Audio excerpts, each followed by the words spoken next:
Good evening, Los Angeles. As we end yet another week, it's always good to take a snapshot of where we are and where we were over the last 7 days. And I want to thank each one of you as you hopefully have time with your families or over a meal tonight to reflect, that we look at how much has been accomplished this past week, even as we acknowledge how difficult these days are for each one of us.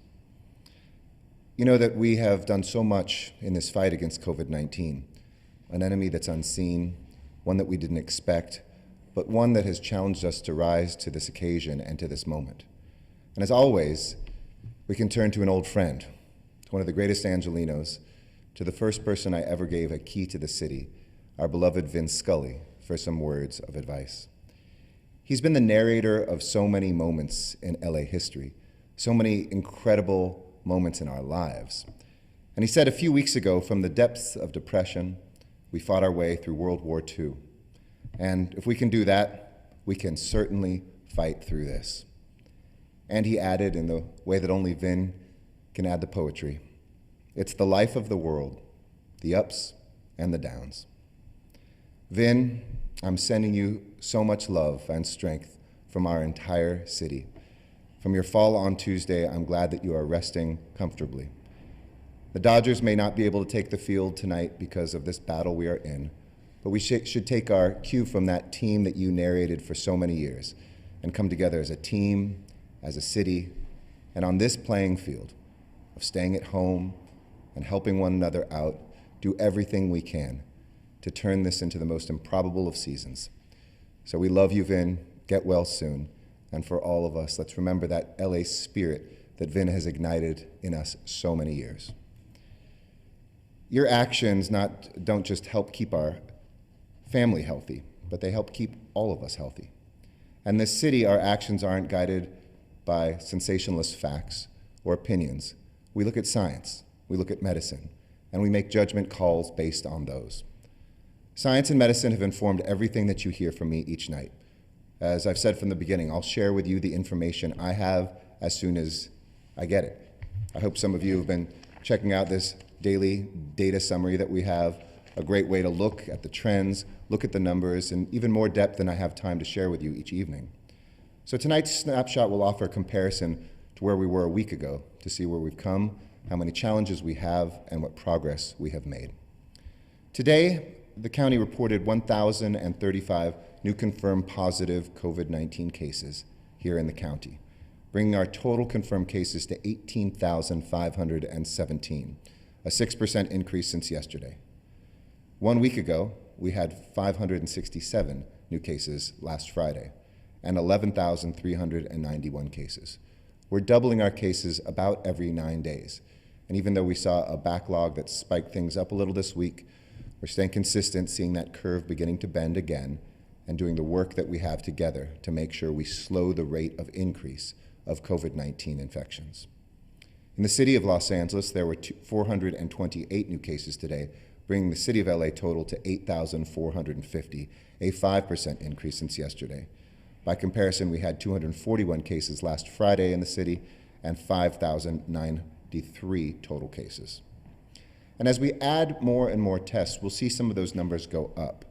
As more labs come online, we'll see some of the backlogs or the new numbers come in. And we want more people to test, and we want to have a more honest number of how many cases are out there. And so we're seeing about 1,000 cases a day this week. We again are trending down on that bending of the curve. But the one statistic I always say that is perhaps the truest and by far the saddest is the deaths. That isn't something that is just about the number of tests. Somebody we've lost is somebody we have lost. And today that number was 52 Angelenos. That brings the total number of Angelenos who have fallen to 848, a 6% increase since yesterday. A week ago, we had 40 new deaths and a total of 495. So deaths, like our cases, are doubling about every 8 days. It's good progress from a week ago. When I stood here a week ago, I said deaths were doubling every 6 days. But we want to see that number continue to go up. And at some point, to see the number of deaths per day come down and hopefully one day be at zero. Each loss is incalculable. And I send my deepest condolences to every family that is still mourning and those that are mourning for the first time this evening. Families like the PGs. Bishop Anthony PG Sr.'s life was taken by COVID-19 on April 8th. He was the same age as me. He was just 49 years old. He was a devoted husband to Lavicia, the father of 7 children, but his flock was so much larger. He touched so many people in this city of angels, founding the Life of Faith Community Center in South LA, and he traveled the country to share his message of hope and humility, of care and compassion. The people who knew him best say there was no ceiling to his generous spirit, making sure that members of his congregation had enough food to feed their families and to pay their rent, accompanying single mothers to parent-teacher conferences so they'd know they weren't alone in bringing up their child, helping other pastors to strengthen their ministries so that faith could take even greater hold throughout the community, even outside his own church. The things we're doing to stop the spread of coronavirus are in his memory and the memory of each fallen angel in this city, in the honor of everyone that we have lost. I've been wanting to share some of the stories, and I understand many families have kept that grief private, but I think it's important to tell these narratives so that numbers don't overwhelm, but that we see this is about human beings who we have loved, who we have held, who we have known, and who have touched us. Each night when I report on these figures, I think of these families, of Bishop PG, the hundreds of lives that are cut short by this pandemic. We're acting today to prevent more hospitalizations, we're acting today to prevent more sickness, and we're acting today to prevent more needless deaths. And my job is not just to throw numbers at you without any context, but to turn these statistics into stories that make sense so they can be fuel for the work that you are doing to protect everyone. I want you to know that what we're doing is working, and we can tell by the infection rate. What we want is an infection rate of below 1, which is the number of people that are infected by each positive COVID-19 patient. When we started this, that R0 rate, that's a scientific term or a medical term of how many people each infected person reinfects, was probably above 2, somewhere around 2.5. When we instituted the Safer at Home order on March 19th, the city's infection rate was trending upward rapidly and was probably right there at about 2.5 to 2.6. Excuse me. But because we applied physical distancing and Angelenos continue to observe the public health orders, we've been able to get this under control, and I'm so proud of each one of you. Today, we're fluctuating at an infection rate of between 1 and 2. We won't be all the way home until we're under 1, meaning that each new case infects less than 1 new person, but this is really good news, and it's a product of your work. So while our cases and deaths seem to be stubbornly high, the data suggests that we're flattening the curve and just beginning to bend it back down. We don't want to just flatten that curve, we want to see it come down, and there's some initial data showing that. Making sure that our hospitals can stay below their capacity and are not overwhelmed like we've seen in other places. This is critical to this mission because there will be surges throughout this year and maybe into next year. You see, as we saw in the USC study, 96% of us probably have not gotten COVID-19 yet, so we're susceptible. And as we create the rules of the road to figure out how we can take steps towards reopening and recovering, we know there will be times we have to go back in. So as long as we can keep those numbers down, we can imagine what those days will look like and bring them to us at a sooner date. Across the county in our general emergency hospitals, there are now 1,205 beds available, including 963 acute care beds, 242 ICU beds, and an inventory of 1,215 available ventilators. And even though we have seen the most cases this week, hospital admissions offer a glimmer of hope. This is the number of people being admitted for COVID-19, and we've seen this begin to stabilize. This is one of the most important measures, and I haven't shared it with you each evening. I've just started getting some of those. But it's begun to stabilize. It now ranges between 200 to 300 new people a day going into the hospital. Based on the number of people that are healing, the number of beds that are becoming available, This is a good number for us to stay under our capacity. And I want to thank again our medical professionals and everybody working in our hospitals to ensure those patients get the care they need. When we've talked about flattening the curve, this is what we mean, doing everything in our power to prevent our hospitals from becoming overwhelmed, avoiding a devastating strain on our healthcare workers. And as you've heard me say each night, one of the other important tools in our fight against COVID-19 is aggressive testing. Last week, there were 30 testing locations, 7 days ago, across the city and county. This Friday, we're up to 33 sites. And across those city and county-run sites, last Friday we tested a total of 67,000 people. But today, we've now exceeded 106,000 people tested in those sites. That is an incredible mark, and we have the capacity to test 12,000 people a day. By next Friday, we estimate we will have tested 150,000 people in Los Angeles County through those centers alone. That doesn't include other tests being done directly by many providers. Simply put, we are adding more tests than cases to our county every single day. And I want to thank the amazing teams that have stood this up from the county and the city, our volunteers, our firefighters, and others that are laying down the foundation for reopening and recovery here in the Southland. In the United States, the COVID Tracking Project estimates there's about 150,000 tests each day in the United States right now. That we have the capacity in LA County alone to conduct 10% of all the tests in America, though we're under 3% of the population of America, is really an astounding testament to all of you.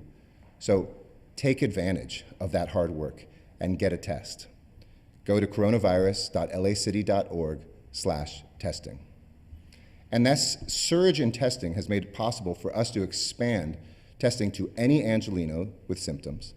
Second, also to roll out high-capacity testing to some of our toughest and most vulnerable populations, from Skid Row, which we did this week, to our senior centers, which I'll get to more, and allowing our critical workers now without symptoms to be tested this week and going into, of course, next week.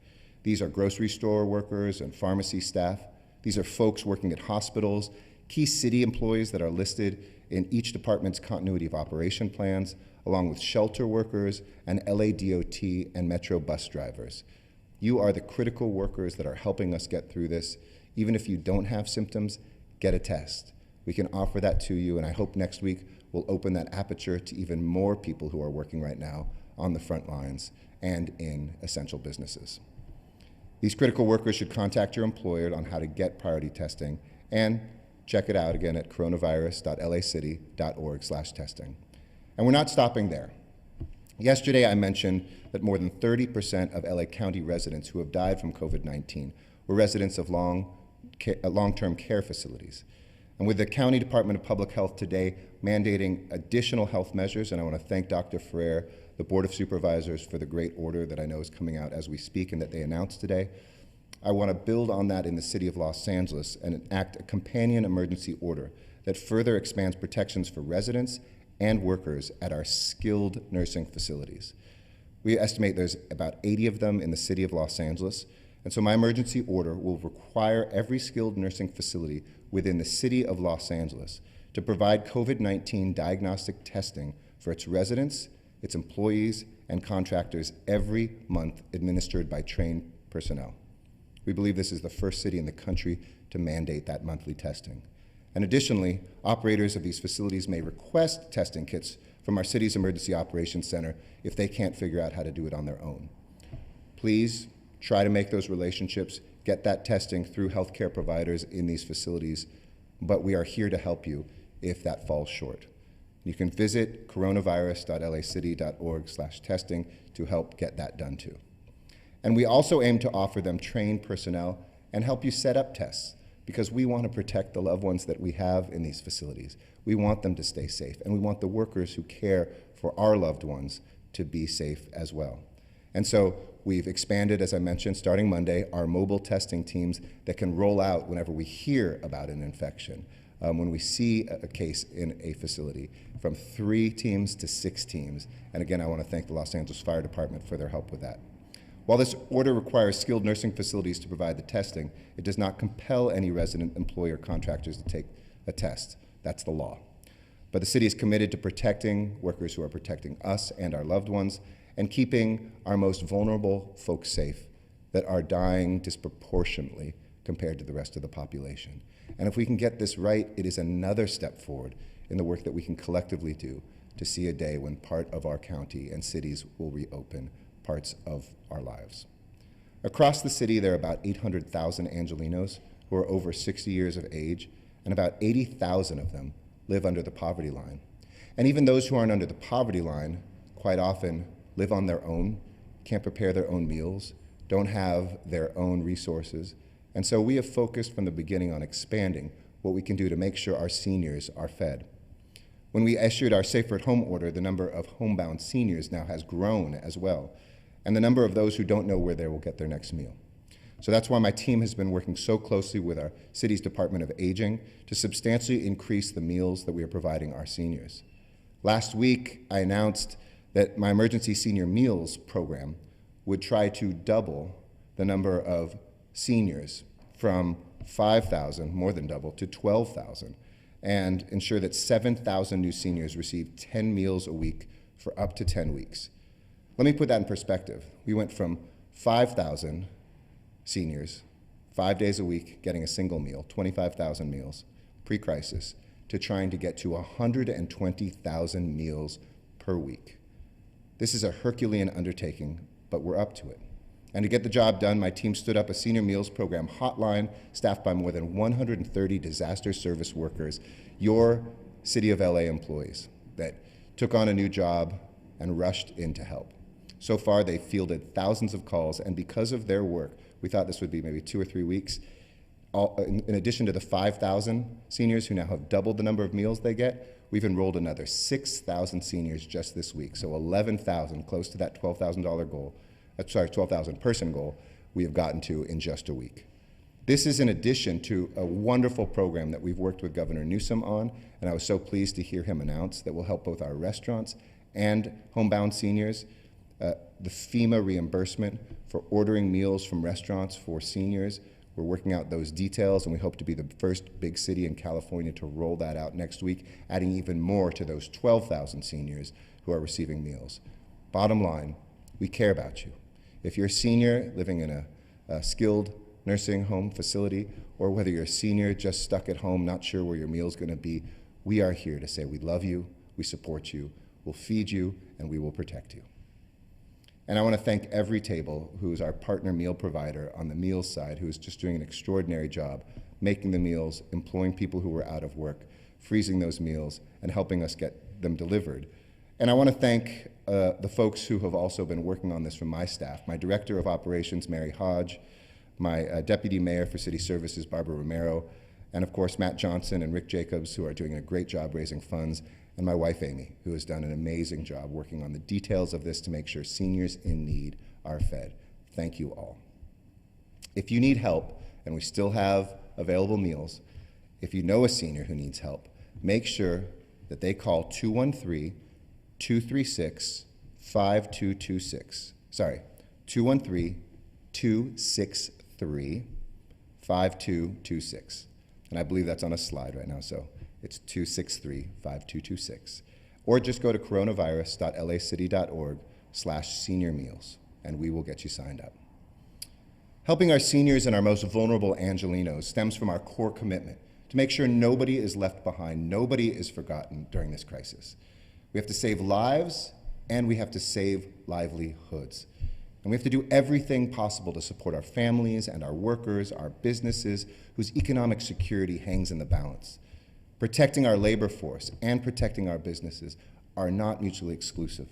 It's going to require creativity and cooperation, and this week we saw that spirit in a new deal between SEIU, the union that represents custodial janitors, and custodial contractors and building owners to keep thousands of janitors on the payroll. This agreement means that janitorial staff will hold onto their jobs, hold onto their income, their health care for themselves and for their families, as part of the state's work-sharing program, which allows these employers to reduce employee hours while maintaining their benefits. and ensures that those workers are eligible for unemployment insurance to make up for lost hours. This is a victory for everyone involved, for 8,000 unionized janitors who support their families here in Los Angeles, 20,000 across California who get to keep their jobs and health insurance, and employers will keep a trained, experienced, great workforce that they know and that already do an amazing job in our office buildings and hospitals all around the Southland. The state saves public dollars because janitors will only apply for their unemployment insurance to cover lost hours, not for their full wages. So it's really a win-win-win. Win for the budget of the state, which is in tough straits, a win for these employees, and a win for their employers. Let me turn to this weekend because I know we've all noticed the temperature ticking up. Feels like summer is here. That's what life in LA is like. One day it feels like winter, and the next day it's summer. And I know what that does to us. Our primal natures want to get out. The vast majority of Angelenos, though, will be at home this weekend. And unless you're in a critical job, please stay at home. No matter what the temptations are, no matter how badly we want to go out, the beaches remain closed, our trails remain closed.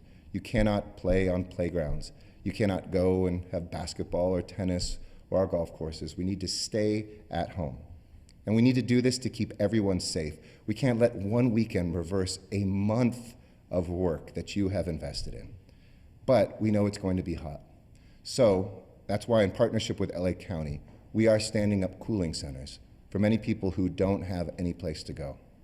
We're expecting some high temperatures, and even though it's under the threshold where we sometimes trigger these, we think during this crisis we should open them up no matter what. So in Baldwin Hills, in Lincoln Heights, in Panorama City, in Northridge and Sherman Oaks, you can find a cooling center. And if you want to know where those locations are, please go to emergency.lacity.org/heat. These centers opened today. They'll be open tomorrow from 12 p.m. to 6 p.m. And everyone coming to them is screened before entering. You're required to wear your face covering, so bring them, and must follow strict physical distancing orders. And I'm so grateful to the City Rec and Park staff, LA Public Library, LA County staff, and others who are helping oversee these facilities. As I mentioned, these temperatures are slightly below the threshold, but this moment is not ordinary. We need to all take extraordinary actions, and I hope this is one that can keep people not only safe, but cool as well. And let me be clear, these centers are only for the people who might not be able to survive the heat wave at home. So don't misread our abundance of caution. Don't go outside, don't gather with others, and put lives at risk. We're all in this together. From the beginning, we all have been. And it's in that spirit that I want to thank the Get Together Foundation, in partnership with Rockseller Productions and Councilmember John Lee, who I've known since we were both in 7th grade together, for producing Saturday's All Together Now concert event to benefit the Mayor's Fund for Los Angeles and the Angeleno Fund, getting assistance to people for their basic necessities. This is going to be a great event tomorrow. Bring the support, the next round of the Angeleno cards that we've talked about, and we're in the process of distributing the first round of cards that will help 45,000 Angelenos meet their basic needs. We've provided already $2 million in assistance to families this week, just over the last 3 days, with thousands of more families and millions of more dollars lined up for this coming week. And we know that people need more help. And so please donate. Go to mayorsfundla.org/Angeleno. But tune in for this great concert, starting at 2 p.m. Saturday. Watch an incredible lineup, includes Jeff Bridges, Smokey Robinson, Carole King, Lisa Loeb, Tim Allen, Bobcat Goldthwait, and many others delivering performances that will take our minds off all the stress and all the tension of this moment, and also help support a great cause. Visit that website at All Together Now LA. That's alltogethernowla.org for more information, to tune in, and to help support a great cause. On this date and any other year, we would probably see flags and marches on the streets of Los Angeles. Each year we gather to commemorate the 1.5 million lives lost in the Armenian Genocide. The fact of history that we recognize every year here in LA, but in this past year in December, was finally recognized by the United States Congress as well.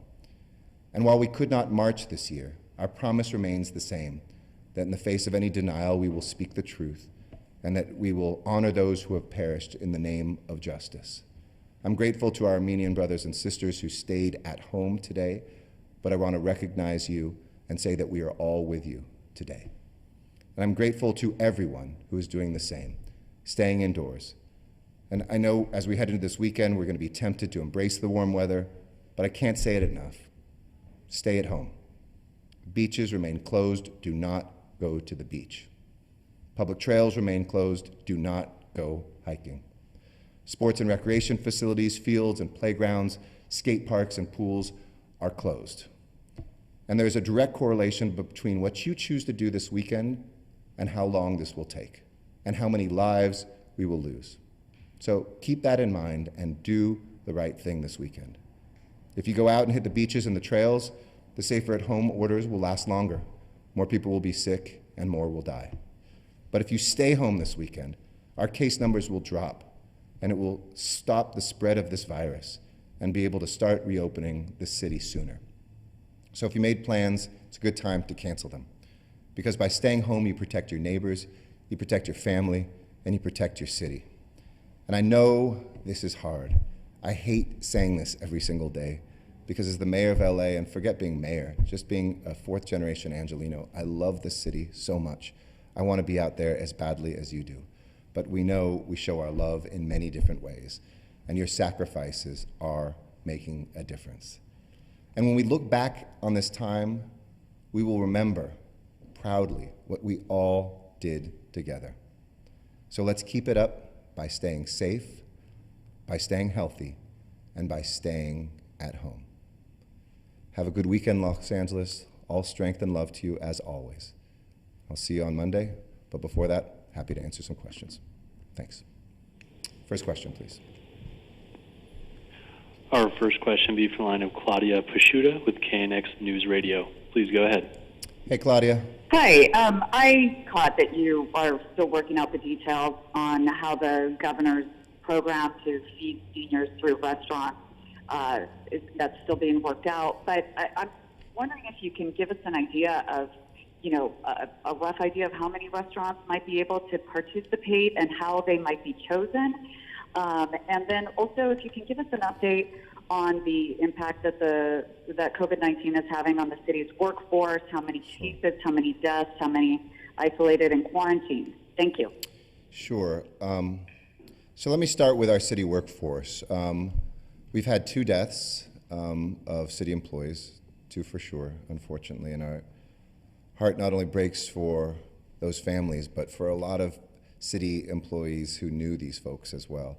And we've had other deaths of city employees' direct families as well, family members, even though they weren't employees. We have 189 confirmed cases and 305 people currently in isolation, as much as we can count. LAFD, our fire department, has 20 cases still, 19 sworn and 1 civilian, with 14 already returned to duty.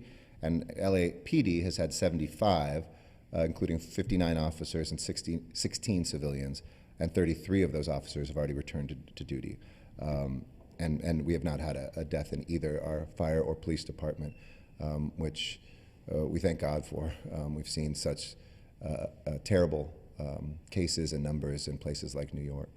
In terms of the meals program, we were consulted at the beginning of it, helped do some of the architecture of this with other big city mayors in California. So we just got the guidance today, and we're going to work as hard as we can to set that up in the coming days. So we don't have the details yet of how a restaurant would sign up, but I hope that it really can allow a lot of restaurants to go to a simple place. We're going to try to put together, if we can, a website that'll abide by what the state requirements are.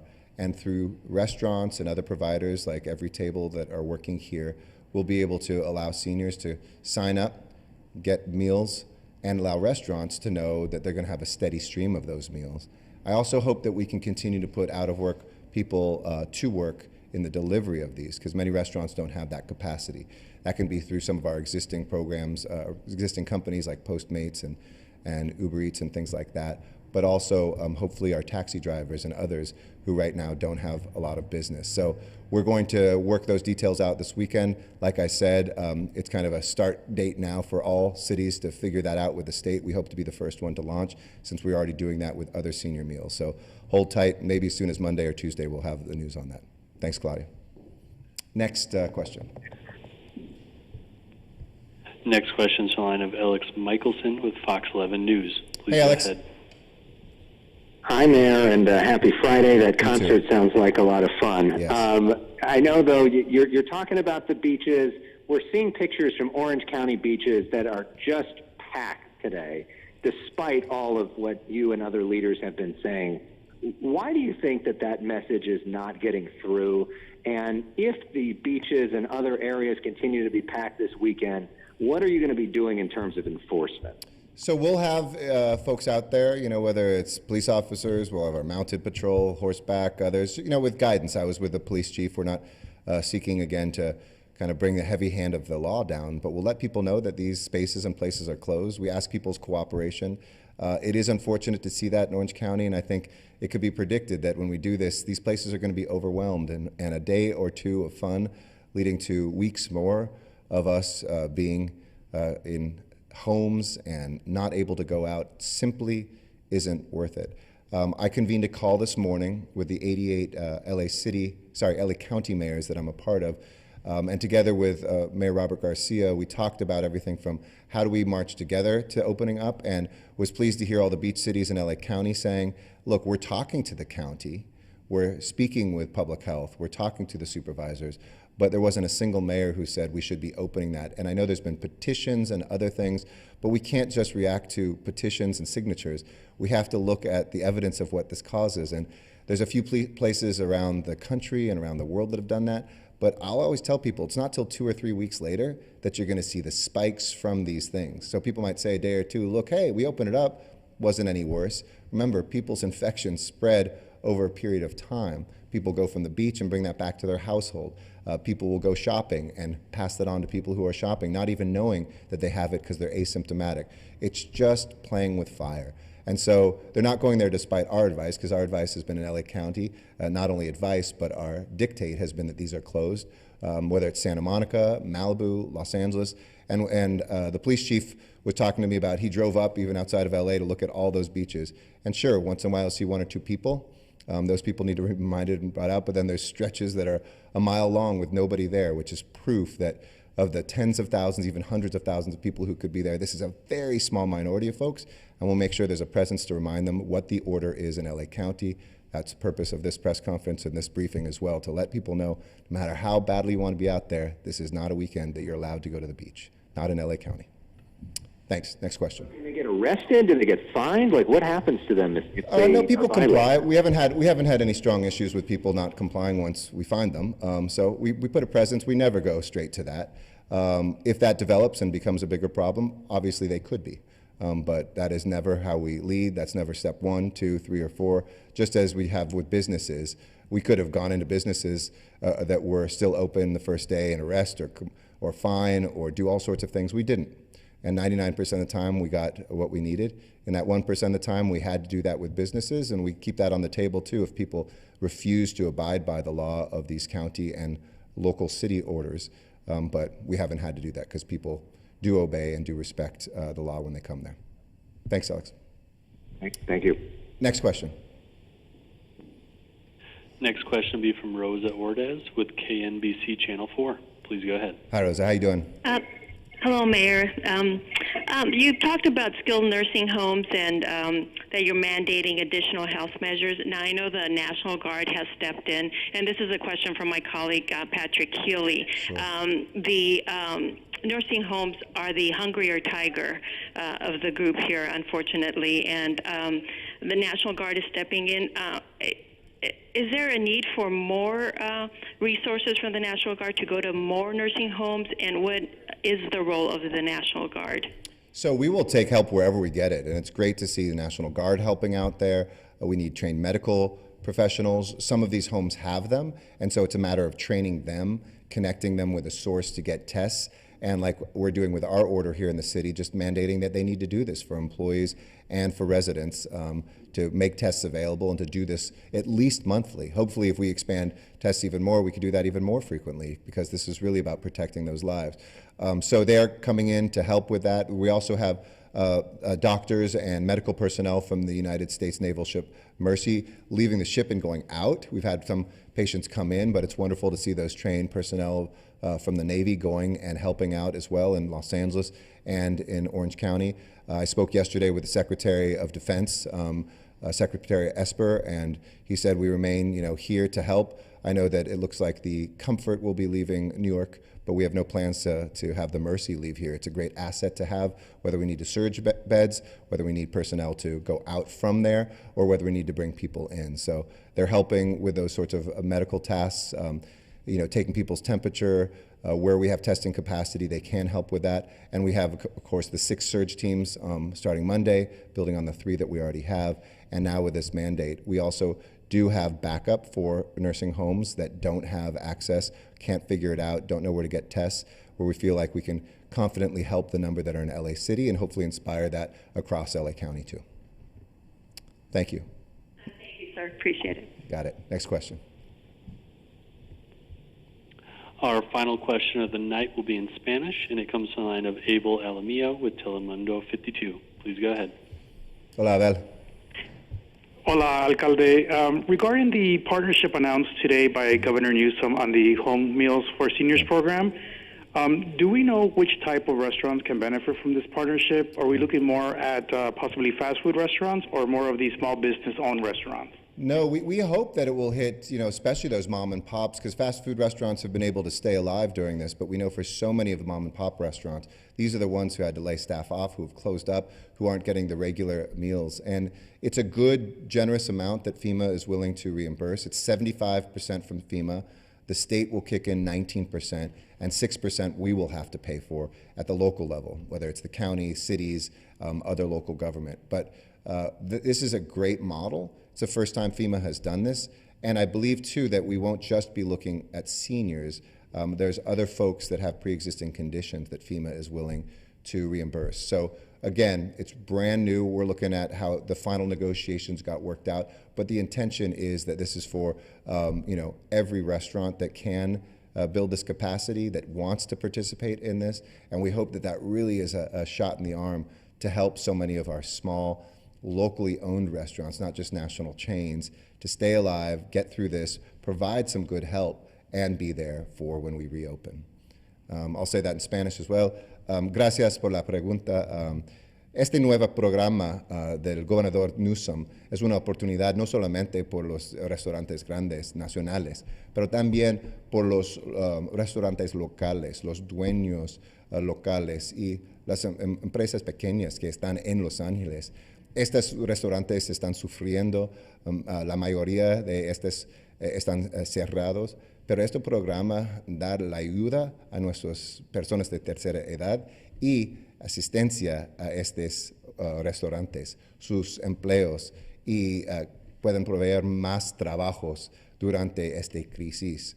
Gracias al gobernador Newsom por este programa, y Los Ángeles es nuestra esperanza a ser la primera ciudad con un programa funcionada. Y tenemos una fundación con la expansión de nuestro programa de las cenas por las personas de tercera edad que existe ahora y que nosotros estamos expandiendo ahora. Pero con esto es una oportunidad por nuestros vecindarios, nuestros negociantes pequeñas y otras personas que están parte integral de la economía local. Gracias. So with that, I'm going to go to Spanish. Again, to everybody out there, stay home. I know it's going to be hot. If you're worried for your health, go to one of the cooling centers. Everybody else, I promise when we get to the beaches and the trails together, I'll be the first one waving at you, leading the way, and celebrating. But we'll get there sooner if we continue to stay at home and stay safe. God bless you all. And with that, I'm going to switch over to Spanish for my address for the evening. Muy buenas tardes, Los Ángeles. Mientras llegamos al final de otra semana en nuestra lucha contra el COVID-19. Les recuerdo que aunque estemos viendo protestas exigiendo aperturas demasiado tempranas o oyendo de tratamientos que no tienen nada que ver con la realidad, seguimos adelante en nuestra meta para salvar vidas al quedarnos en casa. Aquí les comparto los datos de hoy. Hoy hubieron 1,035 nuevos casos en el condado de Los Ángeles, llegando a un total de 18,017 casos. En la ciudad tuvimos 428 nuevos casos, llegando a un total de 8,450. Hoy fallecieron 52 personas más en el condado, llegando a un total de 848 vidas integrales, vidas importantes, amigos, miembros de nuestra familia. Y las muertes están redoblando en el condado cada 8 días. Esta es una buena noticia porque hace una semana estaban redoblando cada 6 días. Y la mandó mi amor y más sentido pésame a todas las familias llorando por la pérdida de un ser querido hoy. En nuestros hospitales tenemos 1,316 camas disponibles. Entre ellos, 264 están en las unidades de cuidados intensivos y tenemos 1,227 respiradores. Hoy tenemos 33 sitios de pruebas gratis en la ciudad y el condado y tenemos capacidad de hacer pruebas para 12,000 personas al día en estos centros y miles más en nuestros hospitales. Este es 10% de todas las pruebas en los Estados Unidos. Este estadístico es increíble porque el condado, la población del condado de Los Ángeles solamente es 3% de los Estados Unidos. Y hasta hoy le hemos hecho pruebas a 106,000 personas. Y para el viernes próximo hubiéramos hecho pruebas para 150,000 personas. Puedes hacer una cita para una prueba en la página coronavirus.lacity.org/testing. Y estamos ofreciendo pruebas para cualquier persona con síntomas. Y además, se ofrecen en Skid Row y para nuestros trabajadores esenciales en supermercados, farmacias, hospitales, conductores de bus y empleados en refugios, aunque tengan síntomas o no. Para hacerse una prueba, comuníquese con su empleador y visite la página web. Y esta noche estoy firmando un orden que protege a los empleados y residentes en los centros de enfermería diestra, requiriendo que cada centro en la ciudad de Los Ángeles ofrezca pruebas de detección para sus residentes, empleados y contratistas una vez al mes, administrados por un profesional. Para pedir los kits de prueba, visita la página corona-virus.la/testing o coronavirus.lacity.org/testing. La semana pasada anuncié el programa para brindar comidas para personas mayores durante esta crisis. Estamos ampliando el esfuerzo con aumentar el número de 25,000 comidas entregadas a la semana hasta 120,000 comidas a la semana. Si eres una persona mayor y necesitas entrega de comidas, llama a 213-263-5226 o visita la página coronavirus.lacity.org/senior meals. Esta semana también vimos un nuevo acuerdo como parte del programa estatal, Work Sharing Program, en cual permitirá que 8,000 conserjes en Los Ángeles puedan mantener sus empleos y seguro de salud. Este fin de semana también veremos temperaturas muy altas en Los Ángeles. Para proteger a personas en riesgo, hemos abierto centros frescos en Baldwin Hills, Lincoln Heights, Panorama City, Northridge y Sherman Oaks, en colaboración con el condado. Visita la página emergency.lacity.org/heat. Estos centros abrieron hoy y estarán abiertos mañana de las 11 de la mañana hasta las 6 de la noche. Todos que llegan recibirán un examen antes de entrar y son requeridos a llevar coberturas faciales y mantener las reglas de la sana distancia. Quisiera agradecer a la Fundación Get Together Now por producir el concierto All Together Now para beneficiar al Mayor's Fund de Los Ángeles y las tarjetas angelinos y brindar más apoyo a la próxima ronda de estas tarjetas. El Mayor's Fund está en el proceso de distribuir la primera ronda de tarjetas para ofrecer apoyo en efectivo para 45,000 angelinos. Y hemos brindado más de 2 millones de dólares en asistencia esta semana. Si pueden donar, por favor, visita la página mayorsfundla.org/angelino. Este fin de semana van a querer salir para disfrutar del tiempo y de las playas y los parques. Pero les recuerdo otra vez, se tienen que quedar en casa. Este es una lástima, yo sé, pero aquí en Los Ángeles necesitamos a proteger a la gente, no a tener un día a la playa o en un parque. Si tienen que quedar en casa, el salir puede enfermar y matar a más personas. Si se quedan adentro, podremos frenar el brote y abrir nuestra ciudad más pronto. Entonces, quédense en buena salud, quédense protegidos y quédense en casa. Gracias, Los Ángeles, mucha fuerza y mucho amor. Hasta lunes. Gracias.